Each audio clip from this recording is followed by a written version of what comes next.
Hey y'all, thanks for joining me for this Friday live Insights from the Herd.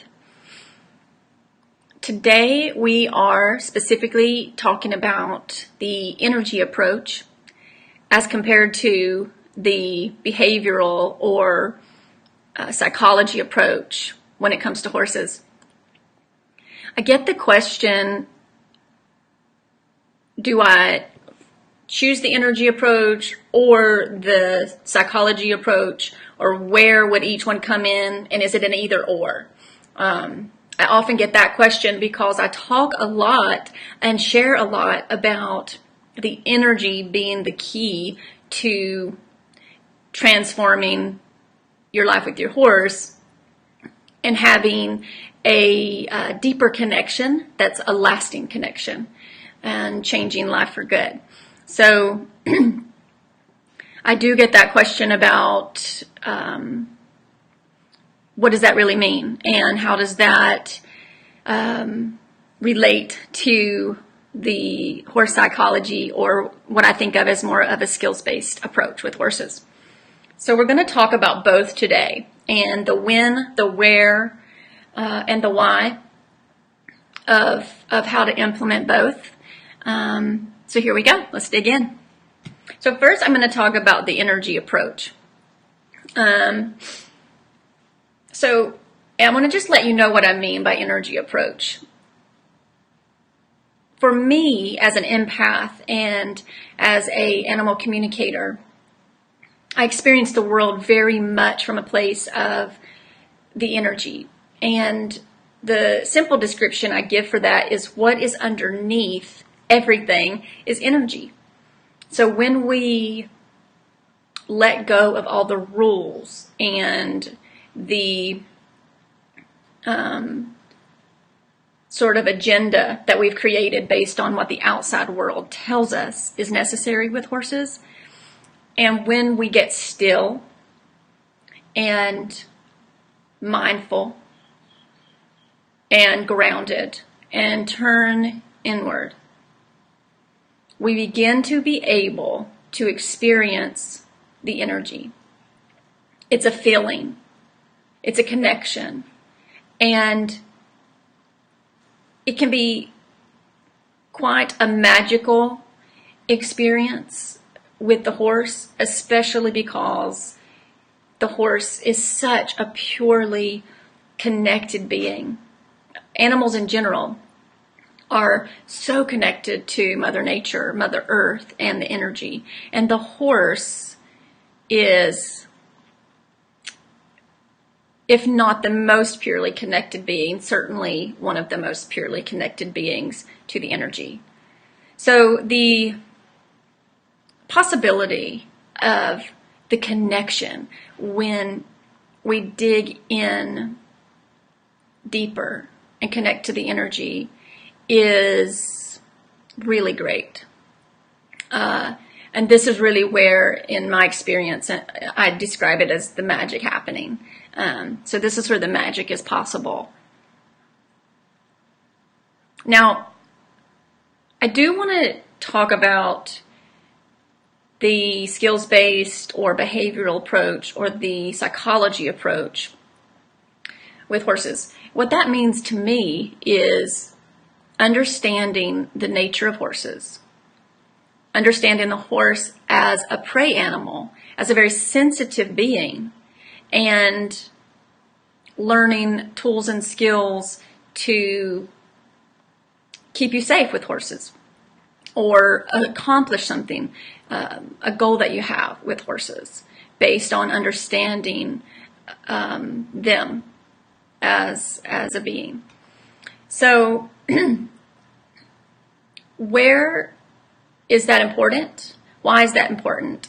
And when does it come in handy? From my perspective. And when I say my perspective, what I'm talking about is based on the lessons I've learned from the horses through straight communication with them. And when I say communication, I do mean telepathically, psychically, energetically, in my own personal experiences as well as with my clients. Also, many of you know I did quite a bit of research during my graduate studies on horse happiness, therapy horse burnout, stress in horses, and how we can create best care practices to have healthy, happy, stress-free horses in our lives. So that very much informs information that I share as well. So what is the real importance of using horse psychology or the behavioral approach or skills-based approach? In my perspective, it absolutely is a key ingredient for safety first. Safety is the number one thing to consider and to prioritize when spending time in the space of horses. It is very easy to end up in a situation that is not safe, and it is important to take it very, very seriously. And educating ourselves on the psychology of horses and understanding the horse as a prey animal and gaining and learning some tools and skills is absolutely beneficial in keeping you safe. So that's my number one perspective on the skills-based or psychology approach from the behavioral perspective with horses. Two other things that come in awfully handy from this approach are, number one, you build experience. When you start to study the behavioral or psychological approach or skills-based approach with horses, you really build experience because you're practicing. You're practicing what you learn. It certainly is a very important part of my journey, and for many years I relied on that commitment almost to the point of obsession, depending on who you ask. My husband would probably say we got to that obsession place. For many years I studied and immersed myself in the behavioral approach with horses, and it certainly benefited me. And in gaining that experience. And once you go through that process, and again, it's your journey, so it's going to be very authentic and customized based on your needs and your perspective and all the experiences that come your way for your soul during your journey. So gaining all that experience leads to confidence, which is a beautiful thing. Confidence in ourselves to be able to trust our judgment in any situation with our horses, or trust our inner wisdom, trust our instincts, and trust our heart calling, our soul's desires with our horses. That's huge. So when you get to a place through experience of true confidence in yourself, that no matter what occurs, you will make the right decision for you. And again, I have to caveat this with saying for safety's sake, because that's something that should always be, in my opinion, in our minds. And as part of our intention, when we set an intention, anytime we are in the space of horses.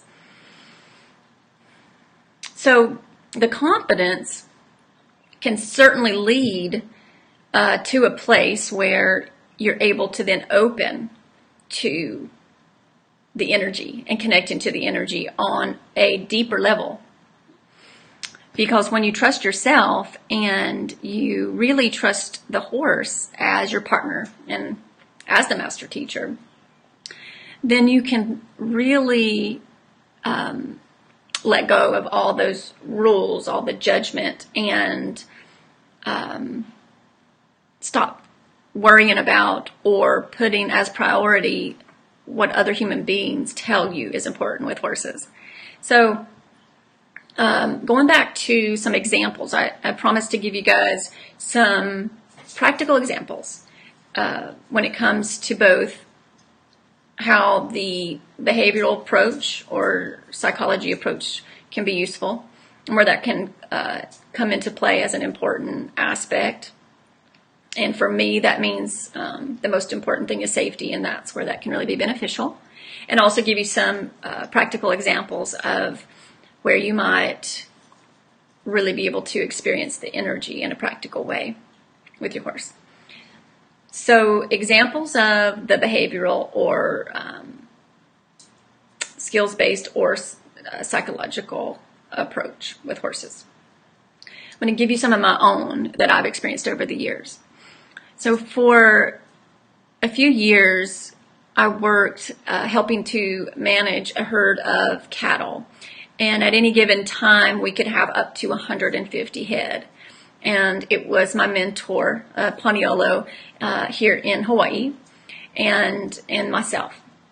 So we really had to be able to work alone out in pretty remote areas that had questionable footing, and anything could come up at any time.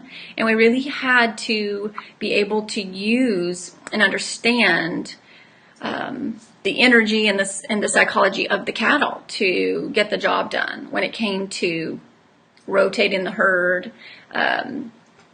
Anytime there was an injured cow or maybe a calf would be in trouble, we really had to work with the energy of the herd, and we needed to be very, very aware of the safety of in every situation, whether it be the terrain that we were working in or the potential for things to get chaotic with that herd of 150 head at any time.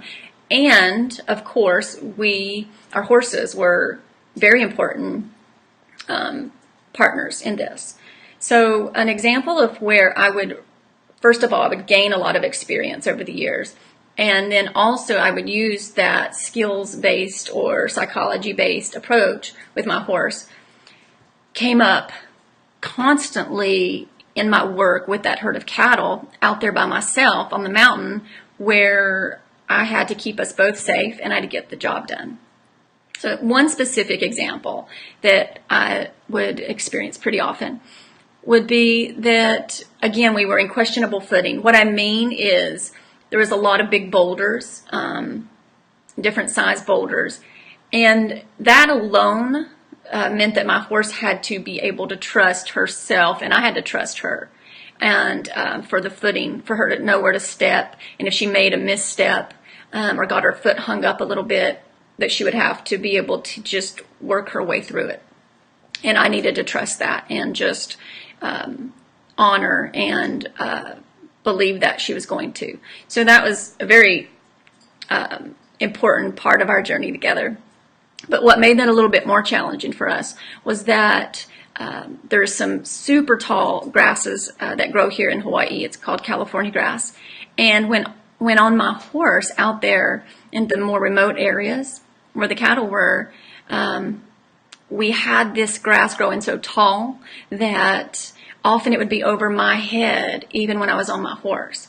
So she was negotiating the footing of those big boulders and the changing terrain. Might be a very steep hill that she would step into, and there would be no ground there, that it really fell out from under her almost. Or again, it would be those big boulders that she would have to negotiate. And it was up to me to trust her and trust that she would be able to do it. And it very much was important that I remained relaxed. So let's say in one of those instances that something happened that concerned her. And I definitely found myself in situations where something would concern her, like maybe a wild pig in the grasses nearby. And oftentimes it wouldn't just be one wild pig, it would be a whole family of wild pigs. Now, most of the time, my horse was fine with this stuff because it was very much a normal part of life. But again, being the ultimate prey animal, being so sensitive, and at any given time, especially for my mare, who could be very sort of hormonal when she was cycling, she would be very sensitive. There would be times when she would be triggered by that. And she, as a prey animal, she would need to move. So when it comes to having hands-on experience and skills to rely on, and being a student of horse psychology, or that, like I said, that behavioral approach, these are the situations, because as I said before, safety, in my opinion, is the number one priority always. Absolutely, I had to rely on experience, things I'd learned in the moment, in situations where one wrong step could be very detrimental to my horse. Or we could be on the edge of almost a sheer drop off. That kind of thing. We could both be in danger if she's not thinking, if I'm not thinking. So I would rely on tools and skills and personal experiences, which of course I built on over the years, to be able to keep us safe. And that meant that it could be simply doing some lateral flexion, and sometimes in a very extreme way, just getting her head around so that she could start to think again, because moving her feet would mean getting us into a really dangerous spot, or off of the side of a very steep hill. That would be dangerous, that kind of thing. So I would often have very limited space physically to work in. So it required me to be thinking and thoughtful and rely on those skills, and to begin to trust myself more and more, because it could have been very dangerous in situations like that. And that's just the reality with horses. As you guys know, there's in any moment, things can shift, things can change. And again, understanding the horse as a prey animal and the sensitive being that they are is certainly very beneficial. So my perspective on the energy approach being the most important and being the key to really developing the connection that you might desire with the horse does not mean that I don't believe in educating yourself on the horse as a prey animal, or the behavioral approach, or horse psychology. Now, let's talk a little bit more about the energy approach and what I do mean by that. And when I say that everything is energy, and that when you really begin to tap into the energy and then dance with the energy, you really can change your life with your horse for good. And things can become very, very simple. I really do mean that. I want to talk about where that comes into play, the when, the why, and I want to give you some examples of my own personal experiences with the energy. So we talked about, from a behavioral perspective, that starts with safety first, and that can be very key in helping you maintain safety when in the space of a horse. Then having experience that you build, and that leading to confidence. So oftentimes that confidence that you gain, in my own personal experience as well as with my clients over the years, will lead you to a place where you are confident, which gives you freedom to really turn within and be in the moment with your horse and feel the energy and really trust your instincts and trust your inner guidance. So you can see where the behavioral approach can certainly be an incredible foundation for building to the place where you trust yourself enough to really connect to the energy. Okay, so what do I mean by energy? Again, as an empath and animal communicator, I describe my experience in the world Okay, I just had a technical moment there. I'm back. So I describe my experience of how I walk through the world as in the in-between times. So I do experience connection with spirits. I do experience connection with spirit guides. I do experience connection with the horses, Mother Nature, all animals, all beings, from a psychic perspective.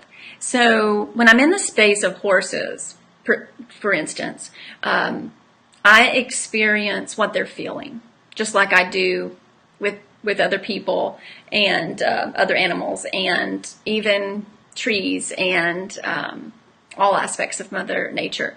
I do have the ability through my own development to place boundaries for myself, because if I don't do that, I will take on that energy of anybody that I'm around, and that can be quite detrimental and ultimately can lead to even physical illness. So I do not always feel everything when I'm in certain spaces when it comes to people or animals, because I will create boundaries for myself energetically. But a big part of my calling in the world is to give a voice to the horses. So when I'm in the space of horses, I do purposefully open that portal and open myself energetically to be able to feel their feelings and communicate with them and understand their needs and understand what's working for them and not working for them. So energetically, what I've learned over the years through my experience with horses and with my clients who come to me about their relationship with their horses or the health of their horses, I have learned that absolutely everything in any given moment is based on the energy underneath what's there in the physical. So let me give you some practical examples of how that might look. If you're going to tack up, so let's just talk about putting the saddle on, get into that place where you're putting the saddle on. From a perspective of having a goal to be thoughtful and purposeful and honoring the horse's needs, when you are going to put your saddle on, you very well might be allowing the horse to sniff the saddle. You might have spent plenty of time asking your horse to accept the saddle by sniffing the saddle on the ground before you ask the horse to acknowledge the saddle before you go ahead and put the saddle on. So to give an example of the energy there, you might have a horse that will sniff the saddle. So on the surface or physically, if you're checking off the boxes from that skills-based approach or that psychology approach, you go, okay, so my horse has looked around, my horse has acknowledged the saddle. I have my dog is one out of her crate because she goes in her crate whenever I do these live sessions. So we'll see if she calms down or if she needs something, then I'll go check in with her. So back to that energy perspective on the saddle. So the horse might sniff the saddle. It might look at the saddle and acknowledge the saddle, which is what your check boxes tell you, hey, I need that to happen. But, okay, so I'm just going to be right back. I have a dog that I think needs to maybe use the potty.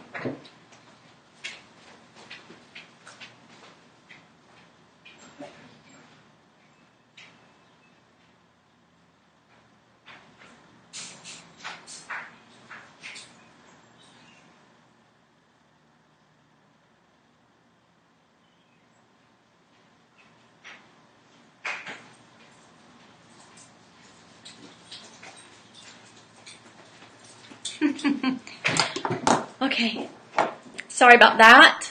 That's the fun of these live videos and all these beautiful beings and animals in my space, they have their needs, so it shows up from time to time. Okay, so again, that practical discussion on the energy.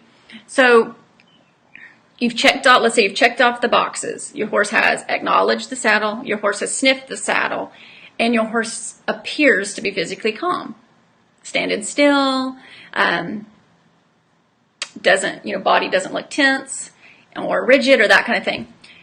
Okay, so once you get to the place where you tap into the energy and you feel for the energy, there will be times that absolutely that horse is inviting you to put the saddle on. That horse is totally with you in that moment in a very relaxed and also joyous way. Now, there will also be times that, although on the surface, all the physical boxes are checked off, so it looks relaxed, it looks like the horse is doing what you wanted it to do, sniffing that saddle, acknowledging the saddle and you. What's really going on, and if you're tapped into the energy, is a horse that is maybe shut down. So a horse that has learned that this is what you expect, or this is what is expected of him. And so he'll just sort of go inside, turn inward to his happy place, and to give you what you want so that, you can move on to the next thing.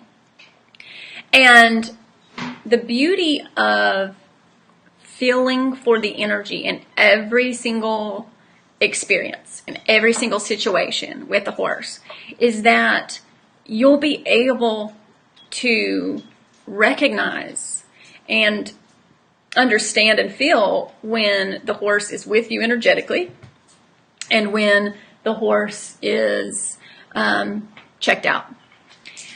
And here's the thing, when the horse is checked out, which I have experienced on from a professional level, working with clients, I've seen this. I've seen it in experiences where I was working with herds, like say in equine therapy, where I would be in the space of a group of horses that were there to do a job.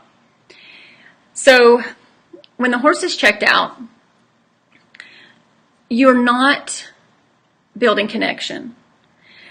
When the horse goes to a place where he wants to check out, or he decides that's the safest thing for him to do, what that means is that it sort of is a coping mechanism, so a survival instinct, and if it's very important to you as a priority to have an authentic connection with the horse or with your horses. Having a horse that checks out simply to do the thing or things and show you the body language that you are after, that's actually the opposite of being able to have the connection that you desire. So while I don't at all